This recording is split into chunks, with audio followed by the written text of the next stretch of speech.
Hello everyone, and today we're going to go over Hannah Arendt's book, The Origins of Totalitarianism, Chapter 7, called Race and Bureaucracy.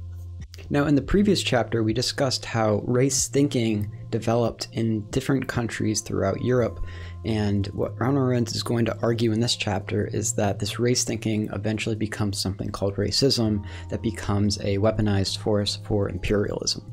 According to Arendt, racism manifests itself in two devices for foreign political rule. The first is race as a principle of the body politic, and we see this emerge in South Africa at the end of the 19th century.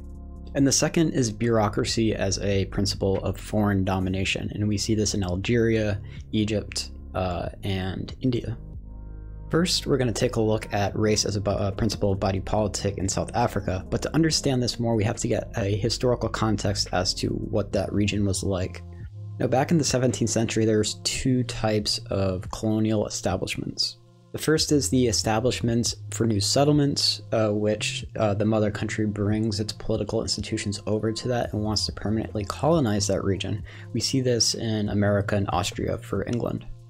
And the second type of establishment is trade posts and maritime provinces that enable trade to foreign exotic lands. And we see this in South Africa when England and the rest of Europe was trying to make trade with India. According to Arendt, up to the 1870s, South Africa acted as a trade establishment between India and England. However, this stopped when the Suez Canal was created in 1869. Now that there was a shorter route to India, England didn't need to go all the way around to Africa to get to India, thus no one needed to stop in South Africa anymore. However, at the same time, there was a new discovery that was made in South Africa. It was discovered that there were lots of gold and diamonds in the area. Now, according to Arendt, South Africa wouldn't have become the great center of gold and diamond if it weren't for another factor that was happening at Europe at the same time, which is the superfluidity of wealth. If you don't remember, in a previous chapter, we talked about during this time period that there was an excess of wealth that was happening in Europe as a result of all of the capitalistic enterprises. And the people who had all this wealth didn't have any ability to invest that back into the nation. And so they were looking for other opportunities in order to invest this new superfluous wealth. When it was discovered that there was untapped gold and diamonds in South Africa, you can imagine where people wanted to spend their money. Quote, "It remains remarkable that the imperialists' claim to have found a permanent solution to the problem of superfluidity was initially motivated by a rush for the most superfluous raw material on Earth. Gold hardly had a place in human production, and is of no importance compared to iron, coal, oil, and rubber." What Arendt is saying here is that it's somewhat ironic that the superfluous wealth was being invested in a superfluous commodity. So there's all this gold and diamonds in South Africa. Who are the people who are actually making the trip to get this gold and diamonds? But who are these people that decided to go down to South Africa themselves? According to Arendt, they were European imperialists who were a byproduct of the capitalistic age. What she means is that the capitalistic age was very well defined by excess of things, a superfluidity of things. Not just wealth, but of people, and people who didn't have a function in society anymore. So there was an excess of people also who needed to go find to do something with their lives. And with the emergence of a gold rush happening in South Africa, all these people who didn't have a function fled, well, I wouldn't say fled, but went down to South Africa to find enterprise. According to Arendt, these superfluous men were spat out by the mother country. It wasn't a positive decision for them to go to find gold in South Africa. It was more of a negative thing that they just didn't have anything else to do. According to Arendt, they were rootless and they lacked belonging to a social culture, and so they needed to find a new absolute for which to pursue, and that absolute would be economic. Arendt compares these men to the character Mr. Kurtz in Conrad's novel Heart of Darkness. Quote, "They were hollowed to the core, reckless without hardihood, greedy without audacity, and cruel without courage." According to Arendt, the one talent they did have was a gift of fascination which makes a splendid leader of an extreme party. They believed in nothing and could get themselves to believe anything. According to Arendt, one of the exemplars of this people, his name is Karl Peters. and he admitted that he was fed up with being a pariah in his home country, and instead he wanted to belong to a master race. In South Africa, with all these newcomers coming, there was a lack of moral compass. Everyone is ardently striving for wealth maximization, and everything was going to be tolerated in this lawless environment. In fact, what was happening in South Africa, at least how Arendt portrays it, is uncannily familiar with the idea of the show Westworld. Quote, "The perfect gentleman and the perfect scoundrel came to know each other well in the great wild jungle without law. Outside all social restraint and hypocrisy, against the backdrop of native life, the gentleman and the criminal felt not only the closeness of men who shared the same color of skin, but the impact of a world of infinite possibilities, for crimes committed in the spirit of play, for the combination of horror and laughter. The world of native savages was a perfect setting for men who had escaped the reality of civilization. Under a merciless sun, surrounded by an entirely hostile nature, they were confronted with human beings, living without a future of a purpose and the past without an accomplishment, were as incomprehensible as the inmates of a madhouse." So you have adventurers trekking to South Africa, you have the outcasts going to South Africa to find function, both of them finding themselves in this lawless environment with native tribes, where basically everything is permissible, even murder. But to really understand what it was like in South Africa at this time, we have to go back to the 17th century. At this time, a Dutch splinter group called the Boers inhabited the region. The Boers came to South Africa, and when they landed, they were met by the indigenous tribes there, the native tribes. They were outnumbered by these tribes, so the one thing that unified the Boers were basically protection against the black native tribes. But the Boers also ran into another issue. What they wanted to do there was to farm and raise cattle so that they could provide basically food and sustenance for the traders that were going to and from India. However, the land was raw and it was really infertile, so they couldn't really do what they wanted. So instead, they kind of grouped together as clans and enslaved some of the black native tribes. In a way, slavery was a solution to both of their problems of being outnumbered by the black native tribes and also the hard farming conditions that they were working with.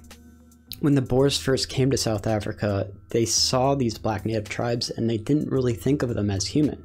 The fact that they were so uncivilized compared to their own culture basically was a shock to them. Quote, "This fright of something like oneself, that is still under no circumstances ought to be like oneself, remained at the basis of slavery and became the basis for a race society." So race society was at the center of the Boers and the natives during this time. So race society, where your race or the color of your skin was an important factor to who you were, was a part of this society back then. But according to Arendt, the initial ideas of race didn't stem out of the color of your skin alone. Originally, the shock of the Dutchmen when they approached the native tribes wasn't as much the color of their skin, but the way they led their lives. The native tribes just worked the lands. They saw nature as something that they needed to overcome. They didn't make any effort to civilize themselves into villages and communities. Quote, "They were natural human beings who lacked the specifically human character, so that when European men massacred them, they somehow were not aware that they had committed murder." The violence that was committed against these black tribes by the Boers actually wasn't so different from what the tribes were used to. The tribes were already at war with one another. So in effect, the Boers' fighting of the tribes was kind of in alignment with the culture that already existed there. But the Boers were a little different. Since they had white skin, the natives saw them as more of a divine tribal leader. This is what gave the white skin kind of the privileged status. With the enslavement of the native tribes, the Boers became alienated from their lives. They no longer worked the farms themselves. And since they didn't live together in communities, they kind of lived in their own clan lives. For the Boers, the one thing that made Western civilization proud, being productive and building things, basically lost its luster. The Boers somewhat became more like the natives than they were from where they originally came from in the Netherlands. According to Arendt, in a way, the Boers were just as savage as the native tribes. Race society emerged when the black native people who were enslaved demanded that they be seen as humans. The whites at that time would only grant them their humanhood if the blacks recognized them as gods. The basic idea here is that the whites didn't want to have any natural connection to the black people. With the status of being gods, the Boers basically thought that they became the chosen people. They kind of reinterpreted their Christianity such that they became the chosen, and it was their duty to govern over inferior races. When the British arrived, as a result of the new gold mines and the diamond mines, the Boers felt threatened. The British wanted to establish a civilization which would eventually fight against the race society that the Boers had accomplished. The British demanded lawfulness, and they wanted to abolish slavery, and this was totally against the Boers' way of life. In response to this, the Boers merely fled the region. It's often called the Treks of the Boers, and if you actually Google the Great Trek of the Boers, you can see how they went inland into South Africa and claimed new land and basically let the British kind of come and take over the land that they were currently occupying. Quote, "Their fantastic treks, which threw the British administration into consternation, showed clearly that they had transformed themselves into a tribe and had lost the Europeans' feeling for a territory, a patria of his own." According to Arendt, this rootlessness, this ability to kind of pick yourself up and not be attached to any one thing, is very characteristic of race societies. The rootlessness for the Boers, at least, was based off of their alienation from the soil, their not working the land, and a lack of any kind of civilization or community. Quote, "The point is that racism is always closely tied to contempt for labor, hatred of territorial limitation, general rootlessness, and an activistic faith in one's own divine chosenness." Now, this racism that was initially introduced by the Boers was eventually made into a political idea when the imperialists arrived for the South African gold rush.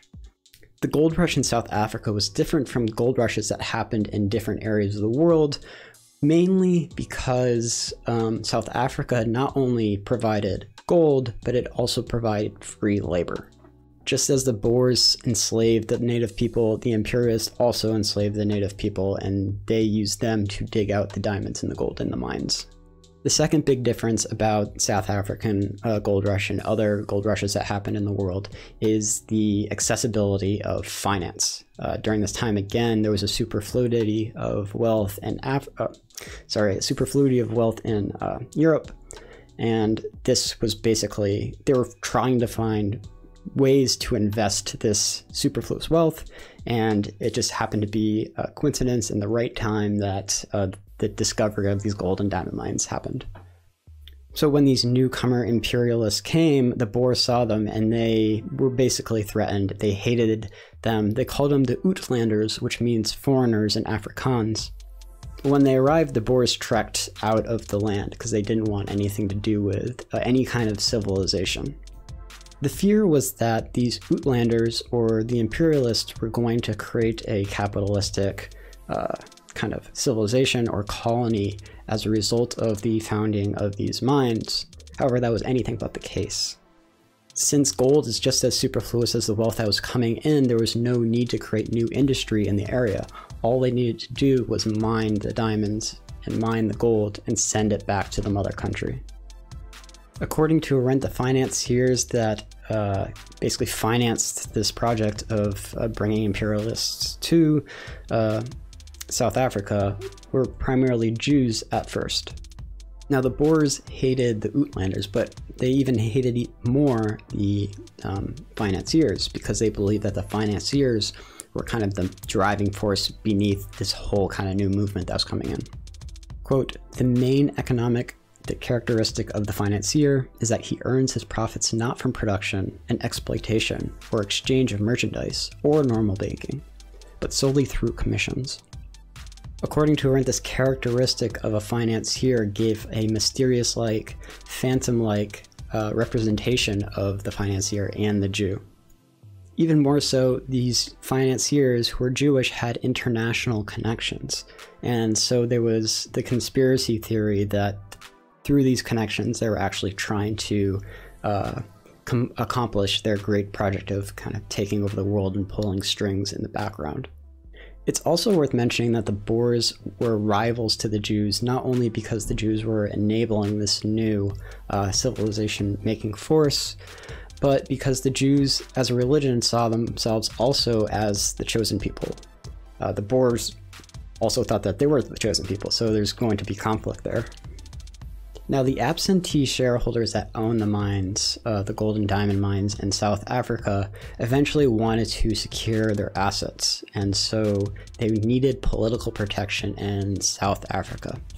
Unfortunately, the Jews' financiers didn't have any political power to enable this, so they were basically made obsolete, and new people from the English government came in to take over.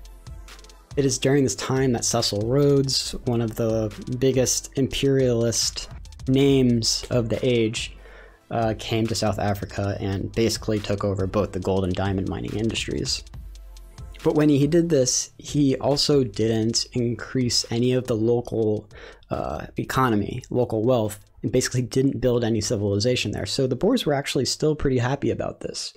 Basically, the interface of South Africa to the mother country, like England, was that it was just simply a place to gather resources, not a colony to build on. With the Jewish financiers not having a job anymore, they needed to do something else. Other people who were financiers, who basically lost their jobs, who weren't Jewish, just went back to their native country.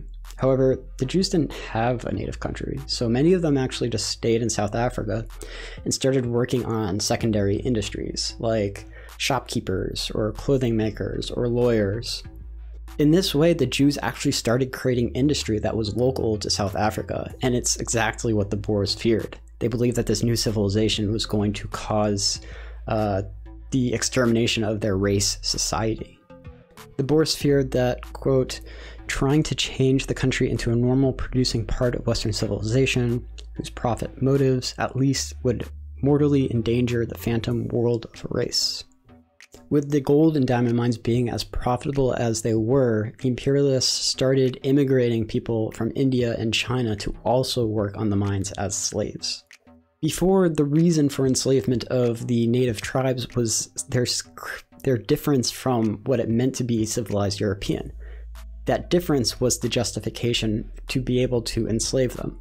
However, just bringing in people from around the world and treating them as slaves, Arendt believes that this new concept was basically the start of something new and something very, very bad.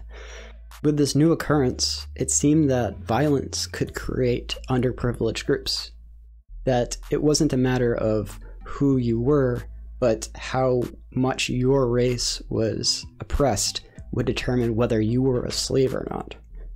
Quote, African colonial possessions became the most fertile soil for the flowering of what later was to become the Nazi elite. What South Africa showed is that race isn't something that was given to you at birth, but something that you could create, something that you could design.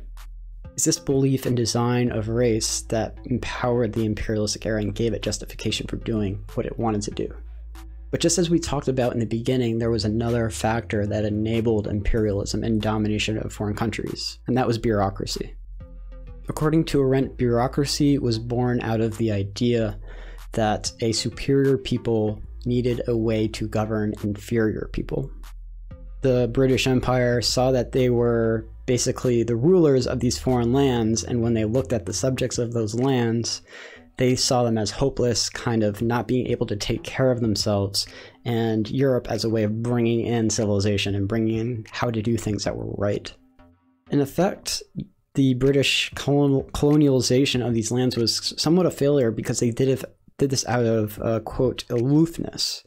And Britain needed some kind of way to justify how to interface and continue to rule these people in a way that seemed right. To do this, according to Arendt, they created the idea of a legend.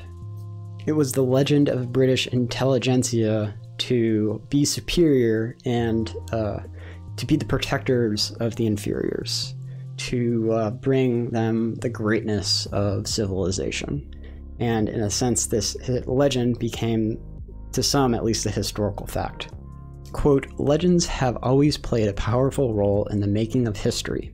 Man who has not been granted the gift of undoing, who is always an unconsulted heir of other man's deeds, and who is always burdened with a responsibility that appears to be the consequence of an unending chain of events rather than conscious acts, demands an explanation and interpretation of the past in which the mysterious key to his future destiny seems to be concealed. Legends were the spiritual foundations of every ancient city, empire, people, promising safe guidance through the limitless space of the future. According to Arendt, this idea of imperialistic legend could not be even better exemplified than the works of Rudyard Kipling. In his novella, The First Sailor, Kipling basically portrays Britain and England as being the only political mature people.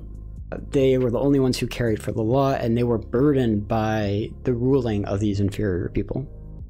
It's the idea of chivalry and nobility and bravery that kind of permeates this fantasized world that the British created for themselves to justify for them being in certain places in the world. They saw it as a kind of a way of self-sacrifice. And some of the best Englishmen, according to Arendt, were kind of fallen for this idea, and they became these kind of Quixotic heroes. But when I say heroes, I think Arendt really means fools here. In another novel of Kipling's called The Tomb of His Ancestor, we have the Chin family, who comes from a different land and kind of brings a protection to the Indian tribal village. And what they do is that they teach them how to do agriculture correctly, they teach them how to hunt tigers, and in effect they become kind of this multi-generational protection for this tribal village. In compensation for this protection, the family received a legendary status by the tribal people. The point that Arendt is trying to make here is that these Quixotic kind of protectors of the weak people was a European fantasy, is built into the legends that they were told about European tradition and Christian tradition. It entertained boyhood ideals of being a quote-unquote dragon slayer. Another example of this can be seen in Lord Cromer, who in 1883 became the British Consul General of Egypt.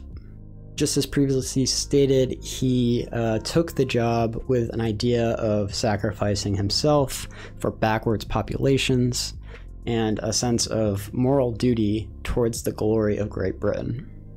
But really for Cromer, Egypt was really a means to an end. Egypt supplied the trade route between India and Britain, so it was important to have stability in that region. At the same time, Cecil Rhodes was taking foot in South Africa, and he similarly had an idea where he wasn't using South Africa as an end in itself, but a means to an end. For Cecil Rhodes, the end was expansion for expansion's sake. He wanted to get more land. He wanted to, again, quote-unquote, annex the planets. Despite their differences, they both kind of treated the people who they governed as not being significant. They were treating them as a means to some other end. According to Arendt, Cecil Rhodes in South Africa and Lord Cromer in Egypt were both aloof to the people that they governed. They were not connected to them really at all. And this aloofness became a new kind of normal in British services to other foreign countries. According to Arendt, this aloofness, or this way of governing, was even more dangerous than despotism. Quote, in comparison, exploitation, oppression, or corruption look like safeguards of human dignity, because the exploiter and exploited, oppressor and oppressed, corrupt and corrupted, still live in the same world, still share the same goals, fight each other for the possession of the same things. So in despotism, you have both sides that are fighting for the same thing. They're in the same world. They can relate to one another.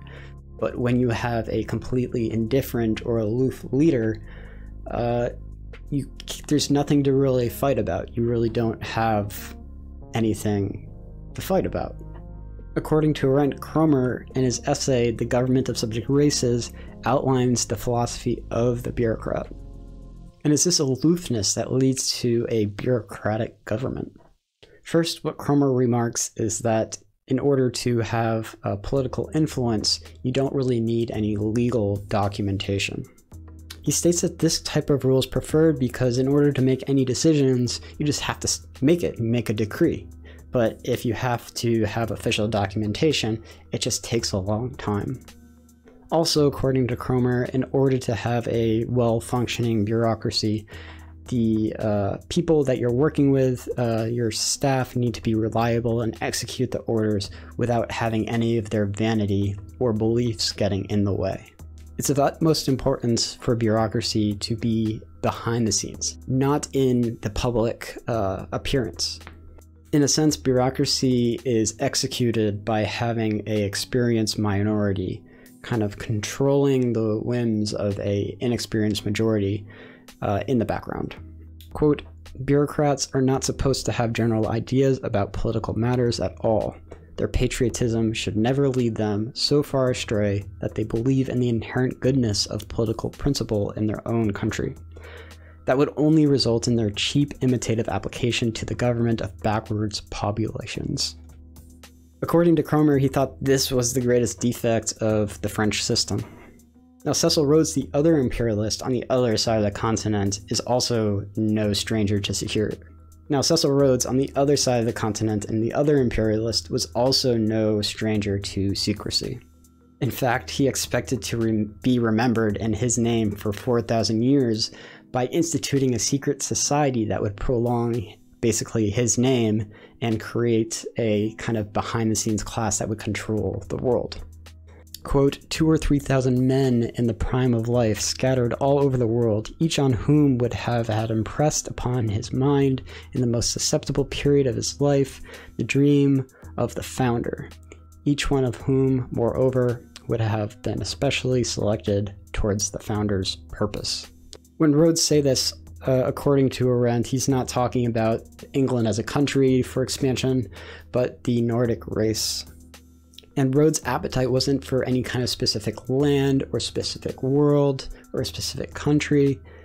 What he wanted was expansion for expansion's sake, to continue expanding. Each land that was gained was just one step ladder onto the next. In this idea of endless process, which you're always striving for more, man becomes a role. He becomes a function. It is his purpose just to continue functioning as that function. And it's important that he never ends this never-ending process. According to Rhodes, he could do nothing wrong. What he did became right. It was his duty to do what he wanted. He felt himself a god, nothing less. It is this delusion of being a god and controlling things in secrecy that Arendt believes fuels the bureaucratic power. Bureaucratic power lets manifest the man's fantasy to become a god, either being a god through expansion or being a god through the chivalrous, be a protector of the world of inferior people. Quote, thus does the bureaucrat shun every general law, handling each situation separately by decree, because a law's inherent stability threatens to establish a permanent community in which nobody could possibly be a god, because all would have to obey a law.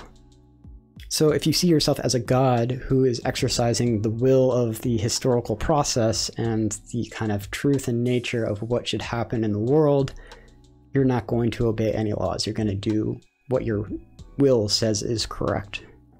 The two main figures of imperialism, as we sort of touched on before, but Arendt wants to say it again, is the bureaucrat and the secret agent. Both of them play a function in this endless process without any aim. It's not that the adventurer and the secret agent are trying to have a goal that they will reach and then one day they'll be done with what they want to do. They love the game for itself. They love the game for every new thing that they can accomplish through it. According to Arendt in Kipling's book, Kim, the main character, exercises this purposelessness. what this main character does. He doesn't do it for England, he doesn't do it for India, he doesn't do it for some ulterior motive. He doesn't really ask why he does things. He does it because he does it for itself. He does it for the excitement and the mysterious and the secrecy and or the delight in secrecy. And in this game that was endless, these gods, or these people who saw themselves as gods, could act indefinitely. According to Arendt, the joke is on them because these political powers use these people in order to basically accomplish their own laws or accomplish their own power, whereas these adventurers and these bureaucrats were just kind of doing it for their own sake. Arendt then goes to refer to Lawrence of Arabia as she calls it, the adventurer turned into the secret agent. According to Arendt, Lawrence wants to become a secret agent in Arabia because he wants to leave the dull world of respectability. In World War I, Lawrence was given the task of creating a revolt against the Turkish political, basically the government. And in order to do this, he needed to basically become one with the people there. He needed to basically take away his English personality and adopt the culture. And what he loved was doing this. He loved changing his personality and becoming really connected with the people there. And with him being there and adopting the culture, the goal that he was given, he actually came to believe that goal himself. Now, at the end of the war, after accomplishing a lot that he did in the Arab countries, Lawrence of Arabia basically wished to have complete anonymity. He didn't want to talk about his experience. He didn't want to make profits off his experience. He didn't want to basically think of it at all. He didn't want to become a new person.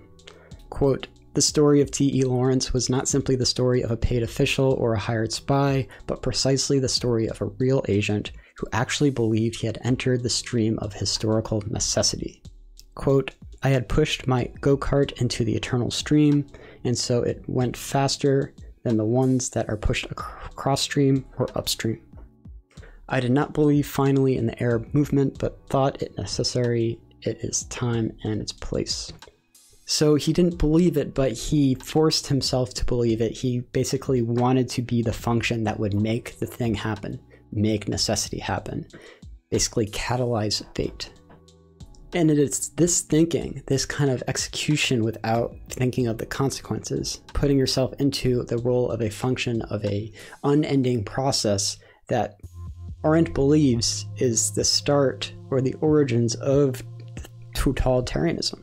Quote, "When the English mob discovered that a lovely virtue, a white skin, could be in Africa, when the English conqueror in India became an administrator who no longer believed in the universal validity of law, when the dragon slayers turned into white men of higher breeds, or into bureaucrats and spies playing the great game of endless ulterior motives in an endless movement, when the British intelligence services began to attract English's best sons who preferred serving mysterious forces all over the world to serving the common of their country, the stage seemed to be set for all possible horrors."